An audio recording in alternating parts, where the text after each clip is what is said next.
अगर मनुष्य को अपने पुण्य कर्मों का क्षय करना है तो स्त्री से संसर्ग करे। भर्तृहरि यही कहते हैं, अगर तुम्हारे पुण्य कर्म क्षय नहीं हो रहे हैं, स्त्री संसर्ग में जरूर हो जाएंगे, सारे पुण्य कर्म नष्ट हो जाएंगे। अगर दुख प्राप्त करना चाहते हो तो स्त्री का साथ कर लो, सारे पुण्य कर्म अपने आप नष्ट हो जाएंगे। कहने का तात्पर्य है कि श्रृंगार कितना भी सम्मोहक लगे, कितना भी उन्मादकारी लगे, कितना भी नशीला लगे, ये नशा क्षण भर में उतर जाता है और उतरने के बाद सिर्फ पछतावा हाथ लगता है जब पता लगता है कि सारे पुण्य कर्म नष्ट हो गए। एक ऋषि सौभरी थे, वृंदावन बरसाना में रहकर तप करते थे, गोकुल धाम में।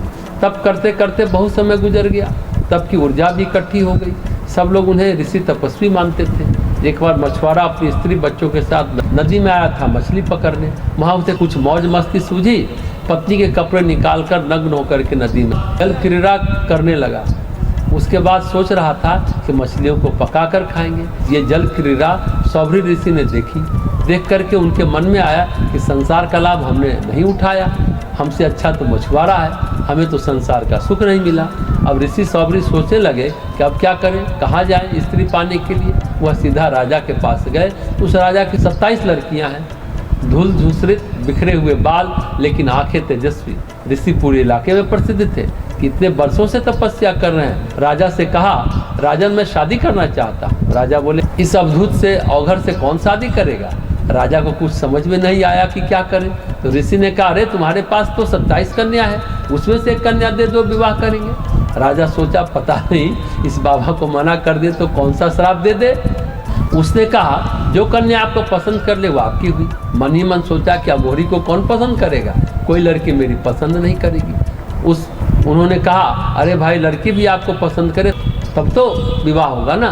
तो सौभरी ऋषि ने कहा, हाँ हाँ एकदम सही बात है, लड़कियों को पसंद आएंगे तभी बात बनेगी। तो आप महल में जाएं, जो कन्या आपको पसंद कर लेती है मैं उससे आपकी शादी करा दूंगा। मन ही मन सोचा कि जान बची। सौभरी ऋषि पहुंच गए कन्या के महल। देखा सुंदर कन्याएं, सभी ने एक दूसरे को देखा। अकूत रिद्धियों सिद्धियों के भंडार थे सौभरी ऋषि, विभूतियों के भंडार थे। वो भी जानने कि राजा ने मस्खरी की है। तत्काल उन्होंने अपनी सिद्धियों से सुंदर नवयुवक का रूप धारण कर लिया, सारे शरीर का कायाकल्प कर लिया और कामदेव से भी ज्यादा सुंदर लगने लगे। अब लड़कियों ने देखा इतना सुंदर युवक, ऊपर से ऋषि भी। सारी 27 लड़कियों ने कहा, मैं तो इसी से शादी करूंगी। सभी ने कहा। 27 लड़कियों से सौभरी ऋषि ने विवाह कर लिया। महाराज आप इतने सिद्धि विभूति से संपन्न हो, अब हम लोग को हनीमून मनाने कहाँ ले चलेंगे। सौभरी ऋषि ने कहा, इसमें क्या बात है। उन्होंने अपनी सिद्धि के बल पर एक विमान तैयार किया जो हर लोक में जा सकता था और लोकपालों से कहा, हमारे स्वागत का सरंजाम रखो, हम अपनी 27 पत्नियों के साथ हनीमून मनाने आएंगे।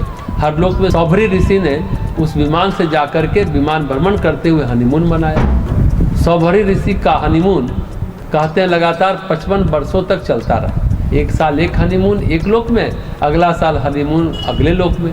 ऐसा करते करते वह हनीमून करते रहे। जब कर लिया हनीमून, 55 वर्ष बीत गए, तब उनको समझ में आया कि तपस्या तो खत्म हो रही है, खजाना तो खत्म हो रहा है, सब नष्ट हो रहा है, सारे पुण्य नष्ट हो रहे हैं। सौभरी ऋषि को अकल तो आई, लेकिन अकल से भी क्या होता, अब उम्र भी नहीं बची थी कि पुनः तपस्या का तेज प्राप्त कर सके। भागवतकार कहते हैं कि उन्होंने तय किया पत्नियों के साथ नारायण का भजन करना चाहिए, कम से कम इस जन्म का कुछ तो निस्तार लगेगा। वहीं भर्तृहरि कहते हैं, घोर नरक में जाना चाहते हो, हे मनुष्य स्त्रियों का संसर्ग करो।